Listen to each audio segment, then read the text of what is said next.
하나님 말씀 열왕기상 17장 1절로 7절까지 제가 봉독해 드리겠습니다.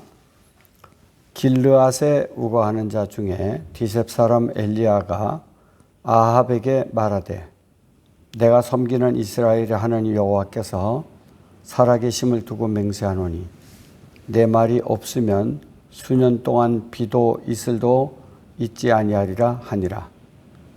여호와의 말씀이 엘리야에게 임하여 이르시되 너는 여기서 떠나 동쪽으로 가서 요단 앞 그릿 시냇가에 숨고 그 시냇물을 마시라. 내가 까마귀들에게 명령하여 거기서 너를 먹이게 하리라. 그가 여호와의 말씀과 같이 하여 곧 가서 요단 앞 그릿 시냇가에 머물매 까마귀들이 아침에도 떡과 고기를 저녁에도 떡과 고기를 가져왔고 그가 시냇물을 마셨으나 땅에 비가 내리지 아니하므로 얼마 후에 그 시내가 마르니라. 아멘. 기도하겠습니다. 하나님 아버지, 오늘도 하나님의 자녀들로 하여금 예배를 드릴 수 있도록 하나님께서 은혜를 베풀어 주셔서 감사합니다. 우리가 예배를 통해 하나님께 경배하고 또 주님의 말씀을 들을 때 우리 자신에게도 성령님의 큰 은혜가 임하도록 인도해 주시기를 원합니다. 예수님 이름으로 기도드리옵나이다. 아멘. 할렐루야. 오늘은 열왕기상 17장 1절로 7절의 말씀으로 암흑시대에 등장한 엘리야라는 제목으로 하나님 말씀을 전하겠습니다. 이제 이스라엘 왕 르호보암 시대에 북이스라엘과 남유다가 갈라지게 되었습니다. 그래서 북이스라엘은 여로보암으로부터 시작되어 점점 왕들이 그 패역한 모습으로 나타나고 있습니다. 그 패역한 모습은 아합 왕이 통치할 때 극에 달하고 있습니다. 16장 29절로 34절에 나옵니다. 그래서 구약 성경에 역대기 왕들을 표현할 때 이 아합 왕에 대해서는 극악 왕, 극악 왕이라 이렇게 표현하고 있습니다. 열왕기상 17장부터 열왕기하 2장까지는 이스라엘의 우상 숭배와 싸우는 대선지자 엘리야의 활약이 소개되고 있습니다. 어둠이 짙을수록 빛이 더욱 빛나듯이 악한 왕으로 국가가 어두울 때 하나님은 엘리야와 같은 큰 선지자를 세우셨습니다. 엘리야는 바알을 비롯하여 온 국민이 왕실을 따라 우상 숭배에 젖어 있던 아합에게 나타나서 우상 숭배의 징벌로 하나님께서 이스라엘의 땅에 수년 동안 가뭄이 임하게 된다고 예언하면서 등장하였습니다. 엘리야는 디셉 사람으로서 길르앗이라고 하는 지역에 살던 사람입니다. 엘리야의 뜻은 나의 하나님은 여호와이시다 하는 뜻을 가지고 있습니다. 그의 일생은 우상 숭배자들과 싸우는 이런 치열한 삶을 살았습니다. 그는 아합 왕에게 나타나서 이렇게 말했습니다. 내가 섬기는 이스라엘 하나님 여호와. 지금 아합과 이세벨과 모든 사람들은 바알을 숭배하고 바알을 섬기고 있는데 그때 나타난 엘리야는 나는 바알을 믿는 것이 아니라 나는 이스라엘의 하나님 여호와 하나님을 섬긴다라고 나타났습니다. 당시 이스라엘 사람들의 대부분이 바알 앞에 무릎을 꿇었던 그런 상황에 나는 하나님을 섬긴다라고 강조하는 투철한 하나님 신앙관을 드러내는 엘리야의 모습을 볼 수가 있습니다. 왕과 고관들 또한 백성들이 바알 우상으로 온 국민이 그 우상에 흠뻑 젖어 있을 때 감히 누가 바알 앞에 다른 신을 믿는다고 떳떳하게 공개할 수가 있겠습니까? 그러나 엘리야는 바알 숭배를 거부했고 이스라엘의 하나님은 바알이 아니라 여호와시라는 사실을 공개적으로 드러내서 공포한 것입니다. 이는 예수님께서 말씀하시기를 마태복음 10장 32절에 누구든지 사람 앞에서 나를 시인하면 나도 하늘에 계신 내 아버지 앞에서 그를 시인할 것이요 란 말과 상통합니다. 대다수 많은 사람들이 바알을 따르고 있을 때 정반대로 나는 여호와 하나님을 섬긴다라고 왕과 백성들 앞에 나타났기 때문입니다. 그리고 엘리야는 자신이 믿는 하나님은 살아계신 하나님이라 라고 공포를 하였습니다. 이는 너희들이 믿는 바알 신은 죽었다는 것입니다. 너희들은 죽은 신을 믿고 있다는 것입니다. 그러나 내가 믿는 하나님은 살아계시다. 너희는 죽은 신을 믿지만 내가 믿는 하나님은 살아계신 하나님, 살아계신 하나님이라고 선포한 것입니다. 그리고 엘리야는 그 살아계신 하나님의 이름으로 왕 앞에서 당당하게 맹세합니다.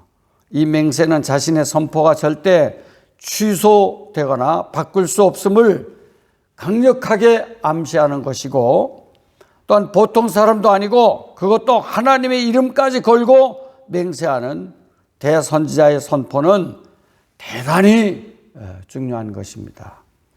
곧 내 말이 없으면 수년 동안 비도 이슬도 이 땅에 내리지 않고 중단하게 될 것을 선언했습니다.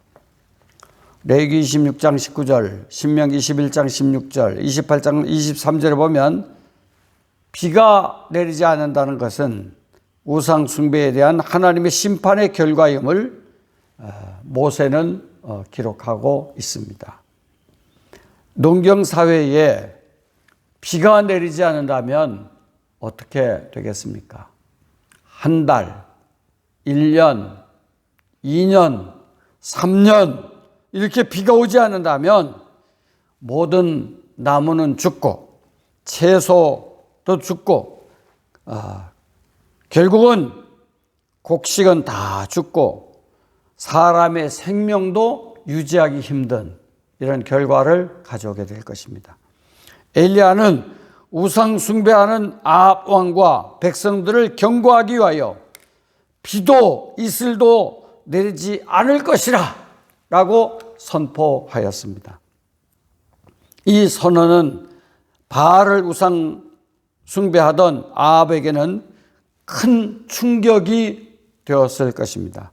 야고보서 5장 17절에 보면 야고보는 엘리야가 비 오지 않기를 간절히 기도한즉 3년 6개월 동안 비가 오지 아니하였다라고 야고보 사도는 말하고 있습니다. 당시 아합은 지면을 지배하며 비가 오게 하는 풍요의 신은 바알이라 이렇게 믿고 있었습니다. 그리고 하나님의 율법에는 관심도 갖지 않았습니다. 그러므로 아합은 엘리야가 자신에게 정면 도전을 한다고 아마 생각했을 것입니다. 그러나 하나님은 햇빛도 비도 바람도 풍요도 인간의 생명도 자연도 주관하시는 하나님이십니다. 하나님은 살리기도 하시고 죽이기도 하시고 높이기도 하시고 낮추기도 하시고 풍년도 주시고 흉년도 주시고 모든 것을 주관하시는 하나님이십니다. 엘리야는 비도 이슬도 멈춘다는 초강력 선포를 하자 하나님은 엘리야에게 임하여 그곳을 떠나 동쪽 요단강 앞 계곡인 그릿 시냇가에 숨도록 엘리야에게 말씀하셨습니다. 그곳은 아합 왕궁에서 멀리 떨어져 있고 아합을 피해서 숨어 있기에 가장 적합한 곳이었습니다. 하나님은 엘리야에게 아합과 우상 숭배에 깊숙이 빠져 있는 백성들에게 경고의 메시지를 선포하게 하신 후에 3년 6개월 곧 42달 동안을 엘리야를 숨겨 놓으신 그 하나님이십니다. 오늘 본문 4절에 보면 그 시냇물을 마시라. 내가 까마귀들에게 명령하여 거기서 너를 먹이게 하리라. 라고 하나님은 말씀하셨습니다. 하나님은 흐르는 물을 마시라 하셨고 까마귀를 명하여 먹을 것을 보내주시겠다고 약속하셨습니다. 하나님은 모든 피조물을 자신이 원하는 대로 사용하시는 하나님이십니다. 아모스 9장 3절에 보면 바다 밑에 숨을지라도 뱀을 명령하여 물게 하겠다. 하나님의 말씀을 어기고 저 깊은 바다 밑에 숨어 있을지라도 뱀을 명하여 물게 하겠다라고 하셨습니다. 마태복음 17장 27절에 보면 바다에 낚시를 던져 먼저 오르는 고기가 돈 한 세개를 물고 올라올 것이다 라는 말씀도 우리 예수님께서 하셨습니다.